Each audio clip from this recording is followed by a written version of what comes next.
You're listening to the Kotham Rito podcast by Spiritual Bulletin. আপনাকে স্বাগত জানাই spiritual বুলেটিনের এই পবিত্র কথামৃত অডিও যাত্রায়। নমস্কার। আজ আমরা আলোচনা করছি শ্রী শ্রী রামকৃষ্ণ কথামৃত থেকে নেওয়া একটা অংশ নিয়ে। সময়টা 1882 সাল 28 অক্টোবর। শ্রীরামকৃষ্ণ সিথিতে গিয়েছিলেন। হ্যাঁ, সিথির ব্রাহ্ম সমাজের উৎসবে শ্রীযুক্ত বেণীমাধব পালের বাগান বাড়িতে হচ্ছিল সেটা। ঠিক, এটা ছিল ব্রাহ্ম সমাজের ষান্মাসিক মহোৎসব, মানে বছরে দুবার হতো এই উৎসবটা। শরৎকাল আর বসন্তকালে। আর এই ঘটনাটা বেশ গুরুত্বপূর্ণ, কারণ শ্রীরামকৃষ্ণ তো ব্রাহ্ম সমাজ আর তার ভক্তদের বেশ স্নেহ করতেন। হ্যাঁ, ঠিক আগের দিনই তো তিনি কেশব সেন আর অন্যদের সঙ্গে নৌকা বিহার করেছিলেন। একদম। তাই এই উৎসবে তার যাওয়াটা খুব স্বাভাবিক ছিল, আর জায়গাটাও ছিল বেশ উপাসনার উপযুক্ত, শান্ত, নিরিবিলি।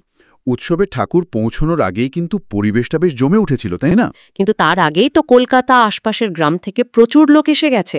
শিবনাথ শাস্ত্রীর মতো পরিচিত ব্রাহ্ম নেতারাও ছিলেন। সকালের উপাসনা হয়ে গেছে, সবাই অপেক্ষা করছে।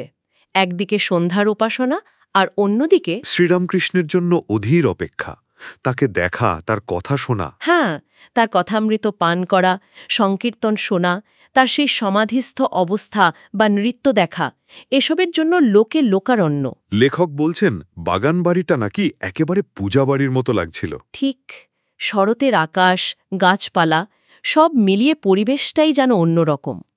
লেখক তো একটা গানের লাইনও উল্লেখ করেছেন, আজি কি হরস সমীর বহে প্রাণে ভগবত মঙ্গল কিরণে, যেন প্রকৃতিও গাইছে। এই অপেক্ষার ছবিটা খুব সুন্দরভাবে ধরা হয়েছে। কেউ হয়তো লতা মণ্ডপের ছায়ায় বসে, কেউ পুকুর পাড়ে ঘুরছে, আবার অনেকে সমাজগৃহের ভেতরে ভালো জায়গা পাওয়ার জন্য আগেভাগেই বসে পড়েছে। শ্রীরামকৃষ্ণ আসবেন তো। এমনকি ঢোকার মুখে পানের দোকানও ছিল। এটা বেশ উৎসবের আমেজটা তুলে ধরে। এই ডিটেলগুলোই তো আসল, বুঝিয়ে দেয় সাধারণ মানুষের মধ্যে তার প্রতি টানটা কত গভীর ছিল। শুধু আধ্যাত্মিক আকর্ষণ, নাকি এর মধ্যে একটা সামাজিক মেলামেশা বা কৌতূহলও ছিল? সেটাই, তার আসার খবরটাই যেন একটা চুম্বকের মতো কাজ করেছিল। অবশেষে তার গাড়ি এসে থামল সমাজগৃহের সামনে।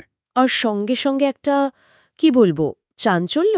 হ্যাঁ, সবাই উঠে দাঁড়িয়েছে তাকে স্বাগত জানাতে, তাকে ঘিরে ধরেছে। আর তিনি হাসি মুখে এগিয়ে গিয়ে দালানে বসলেন। ঠিক সেই মুহূর্তে লেখক যা বলছেন সেটা অসাধারণ। উপস্থিত এতগুলো লোক, তাদের সবার দৃষ্টি একসঙ্গে তার দিকে স্থির হয়ে গেল। এই মুহূর্তটার বর্ণনাটা সত্যি খুব শক্তিশালী। লেখক এখানে দুটো খুব সুন্দর উপমা ব্যবহার করেছেন। প্রথমটা হলো নাট্যশালার উপমা। নাট্যশালার? হ্যাঁ। সেটা ঠিক কেমন? যেমন ধরুন, থিয়েটারে পর্দাটা যেই উঠল, দর্শকদের সব গুঞ্জন, এদিক ওদিক তাকানো, সব থেমে গিয়ে চোখ আটকে যায় স্টেজে। ও আচ্ছা আচ্ছা, বুঝতে পেরেছি। ঠিক তেমনি শ্রীরামকৃষ্ণ যেই এসে বসলেন, উপস্থিত সকলের সব চঞ্চলতা, সব কথাবার্তা থেমে গেল। মনটা তার দিকে স্থির হয়ে গেল। খুব জীবন্ত উপমা। আচ্ছা, এটা কি একটু কাব্যিক মনে হয়? সত্যিই কি একটা ভিড়ের মধ্যে এমন পিনড্রপ সাইলেন্স নেমে এসেছিল? হতে পারে কিছুটা কাব্যিকতা আছে, কিন্তু এটা হয়তো সেই মুহূর্তের অনুভূতিটাকেই ধরতে চেয়েছে। আর দ্বিতীয় উপমাটাও দারুণ। সেটা কি? ভ্রমরের উপমা। যেমন ভ্রমর অন্য সব ফুল ছেড়ে পদ্মফুলের মধু খেতে ছুটে আসে, তেমনি ভক্তরা সবকিছু ছেড়ে তার কাছে এলেন। হ্যাঁ, যেন সংসারের অন্য সব আকর্ষণ ভুলে গিয়ে শুধু তার আধ্যাত্মিক আকর্ষণে, তার সান্নিধ্য পাওয়ার জন্য সবাই উন্মুখ হয়ে উঠল। এই উপমাগুলো তার ব্যক্তিত্বের যে একটা অপ্রতিরোধ্য আকর্ষণ ছিল, সেটাকেই ফুটিয়ে তোলে। তাহলে বিষয়টা দাঁড়াচ্ছে যে শ্রীরামকৃষ্ণের শুধু উপস্থিতিটাই, তার এসে বসাটাই পুরো পরিবেশটাকে আমূল বদলে দিয়েছিল। একদম।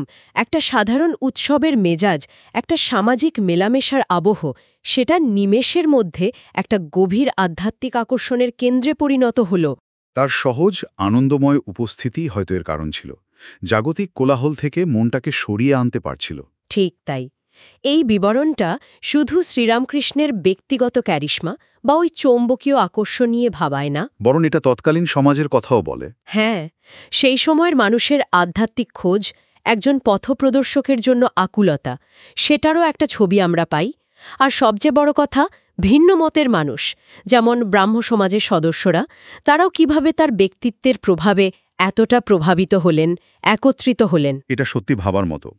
তার এই সকলের প্রতি ভালোবাসা, সহজ ভাব, হয়তো এটাই বিভিন্ন পথের মানুষকে এক সুতো বেঁধেছিল। নিঃসন্দেহে। আর এই ঘটনাটা আমাদের একটা গভীর প্রশ্নের সামনে দাঁড় করায়। ব্যক্তিত্বের আকর্ষণ, বিশেষ করে আধ্যাত্মিক ব্যক্তিত্বের, সেটা ঠিক কতটা শক্তিশালী হতে পারে? আর ভিন্ন বিশ্বাস বা গোষ্ঠীর মানুষের মধ্যে সেতুবন্ধন তৈরি করতে এর ভূমিকাটা ঠিক কি? এই সংযোগের প্রকৃতিটাই বা কেমন? এটা নিয়ে কিন্তু আরও ভাবার অবকাশ আছে।